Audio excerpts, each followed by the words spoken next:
Ngay khi tin tức bộ phim Tàng Hải Truyện chuẩn bị khởi quay, tin đồn tràn ngập khắp mọi nơi trên thế giới, dù đúng hay sai cũng chỉ là mơ hồ. Thông tin về dàn diễn viên, cốt truyện, đội hình hậu trường sản xuất đã trở thành chủ đề nóng của cư dân mạng. Điều này cũng đã đẩy bộ phim này dù chưa bắt đầu sản xuất lên hàng đầu. Nhưng đồng thời, sự chú ý cao như vậy cũng cho thấy khán giả đang rất mong chờ bộ phim này. Vậy Tàng Hải Truyện là loại tác phẩm gì và loại câu chuyện nào đang được kể? Phong cách sẽ như thế nào và tại sao lại chọn Tiêu Chiến?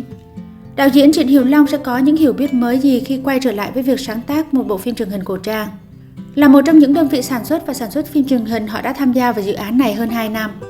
Trong giai đoạn đầu tạo kịch bản, họ đã tạo được sự đồng thuận rằng bộ phim Tàng Hải Truyện sẽ là một câu chuyện gốc độc lập và chúng tôi cố gắng tạo ra một bộ truyện hoàn toàn mới. Bộ truyện này sẽ bắt đầu với sự phát triển cá nhân của nam diễn viên chính Tàng Hải. Tàng Hải Truyện kể về Trĩ Nô, con trai giám chính Khâm Thiên Giám của Đại Ung Quốc. Trên lưng mang một mối thù giết cha sâu nặng và sau đó dùng tên giả Tàng Hải để trở lại kinh thành. Nhờ sự chính trực, trí tuệ, cố gắng cùng với tài nghệ dày công học hỏi bồi đắp và chiến thắng kẻ thù, giải được nỗi oan khuất. Đây là một bộ phim cổ trang lấy sự trả thù làm tuyến chính. Tính cách của nam chính Tàng Hải là một nhân vật phức tạp và đầy mâu thuẫn. Bên ngoài, anh ta điềm tĩnh và thông thạo nghệ thuật thao túng, giỏi mưu đồ lòng người và thề thốt với kẻ thù của mình. Nhưng sâu thẳm, anh ta vẫn không từ bỏ việc theo đuổi công lý và sự thật, và chưa bao giờ thua cuộc. Bản chất tốt của anh ấy vẫn hiện hữu. Trong quá trình tạo kịch bản, thỉnh thoảng người viết kịch bản sẽ gửi kịch bản cho đạo diễn cũng sẽ đưa ra những ý kiến rất chi tiết. Những ý kiến này không chỉ đặt ra vấn đề mà còn đưa ra giải pháp. Đạo diễn tập trung trau chuốt từng cảnh quay và cố gắng làm cho mọi cảnh quay trở nên thú vị hơn mà vẫn duy trì được sự hào hứng hợp lý.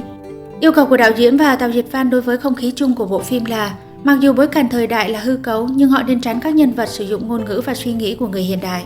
Đồng thời, khán giả không nên tìm thấy những dòng tối nghĩa và khó hiểu. Nếu như chúng ta muốn cho bộ phim phân loại rõ ràng về chủ đề thì đó phải là một bộ phim cổ trang huyền thoại, cố gắng thể hiện nghệ thuật song hành với cảm giác sảng khoái và sâu sắc.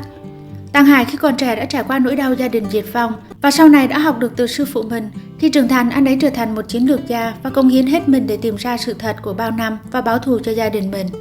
Đây là bàn thắng đầu tiên và cũng là duy nhất của Tàng Hải. Nhưng trong quá trình này, anh ấy cũng sẽ có những thay đổi và đấu tranh, cũng như những vướng mắc và xung đột nội tâm. Trên con đường báo thù, anh ấy đã được sư phụ hướng dẫn và gặp lại những người bạn thời nhỏ.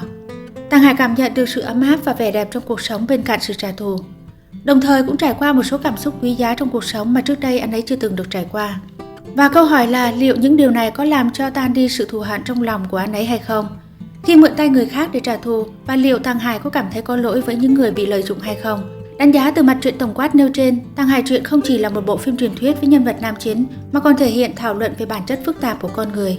Tàng Hải Truyện cũng có những yêu cầu rất khắt khe về tạo hình nghệ thuật, đạo cụ và nghi thức. Tất cả các nhân viên đều gửi đề xuất và trải qua nhiều lớp sàng lọc trước khi gia nhập đoàn. Trong quá trình chuẩn bị ban đầu, cố vấn lịch sử và đạo diễn lễ nghi sẽ bắt đầu làm việc. Họ sẽ phản hồi bất kỳ lúc nào một số vấn đề trong kịch bản, đồng thời cũng sẽ đưa ra đề xuất hợp lý về mỹ thuật, diễn viên và các phương án liên quan khác. Ví dụ như thiết kế họa tiết trên trang phục như thế nào, trang phục và kiểu mũ, kiểu dáng như thế nào. Liệu các tòa nhà và đạo cụ được tạo ra bằng cách so sánh các bức tranh cổ có phù hợp với đặc điểm lịch sử hay không? Có phù hợp với triều đại mà họ đang đề cập đến hay không? Các đạo diễn cũng sẽ làm việc với những sáng tạo liên quan. Nhóm đã tổ chức các cuộc thảo luận chuyên sâu và cố gắng có bằng chứng và lịch sử để dựa vào. Nhóm của đạo diễn Trịnh Hiểu Long đã nhiều năm không tham gia vào chủ đề trang phục, nhưng đường đua này không hề xa lạ với họ. Trong quá trình tạo ra bộ phim Tàng Hải Truyện lần này, đội ngũ đạo diễn tuân thủ các quan niệm sáng tạo nhất quán của họ, tuân thủ các phương pháp sáng tạo hiện thực và sử dụng các kỹ thuật hiện thực để cố gắng làm cho câu chuyện và nhân vật trở nên vững chắc hơn. Đây là những điều đặc điểm của bất kỳ dự án nào, đều là quy luật. Việc tuyển diễn viên của bộ phim Tàng Hải Truyện đã được cân nhắc từ rất sớm, nhưng sự lựa chọn cuối cùng vẫn thuộc về các đạo diễn. Mỗi diễn viên đã được xác nhận là người mà mọi người cho là phù hợp nhất với vai diễn. Trong một số lần gặp gỡ ban đầu, các đạo diễn đều cho rằng hình ảnh và khí chất của Tiêu Chiến rất phù hợp với vai Tàng Hải. Họ đã thảo luận rất nhiều với Tiêu Chiến về câu chuyện của các nhân vật. Tiêu Chiến cũng đã đưa ra nhiều ý tưởng và câu hỏi của riêng mình. Theo nhà sản xuất, Tiêu Chiến luôn rất chi tiết khi thảo luận về câu chuyện trong bộ phim. Khi nói về một cảnh nào đó trong kịch bản, anh ấy sẽ thể hiện nhiều sự hiểu biết của mình về nội dung. Đối với anh ấy, tuy bộ phim Tàng Hải Truyện là phim cổ trang, nhưng định hướng sáng tạo và cách trình diễn hoàn toàn khác với tác phẩm mà anh ấy đã tham gia trước đây, vì vậy đây cũng là một thử thách mới. Nữ chính của bộ phim sẽ là một cô gái thông minh, sở hữu những kỹ năng độc đáo nhưng cũng trưởng thành hơn so với các bạn cùng trang lứa. Giống như Tàng Hải, cô ấy cũng mang trong mình một câu chuyện nặng nề. Cô ấy có con đường trưởng thành và nhiệm vụ cần phải hoàn thành của riêng mình. Trong quá trình này, cô ấy và Tàng Hải đã gặp nhau, quen nhau, lợi dụng nhau, hiểu nhau và cuối cùng đã nảy sinh tình cảm. Dựa trên bối cảnh này, một nữ diễn viên trẻ được chọn vào vai nữ chính, nữ diễn viên Trương Tiện Nghi trong vai cô gái trẻ đó. Hiếm khi xuất hiện trong các bộ phim truyền hình cổ trang, và lần tham gia bộ phim Tàng Hải Truyện lần này mang đến cho khán giả một cảm giác khác so với các bộ phim trước đây. Ngoài nam chính, nữ chính, diễn viên Chu Kỳ và Hoàng Giác cũng đã đóng những vai quan trọng trong bộ phim này. Chu Kỳ vào vai diễn và mối quan hệ của anh ấy với nam chính Tiêu Chiến vừa là kẻ thù vừa là bạn. Chúng ta quay lại câu hỏi đã đặt ra ở phần đầu đã được nhắc đến. Vậy bộ phim Tàng Hải Truyện là thể loại chuyện gì?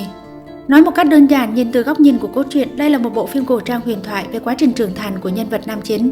Và nhìn từ góc nhìn của bối cảnh cốt lõi, nhân vật chính phải đối mặt với sự mâu thuẫn và đấu tranh giữa số phận của gia đình, đất nước và số phận của mình hoặc cảm xúc cá nhân. Vì vậy chúng ta chỉ có thể chờ xem cuối cùng anh ấy sẽ đưa ra lựa chọn gì.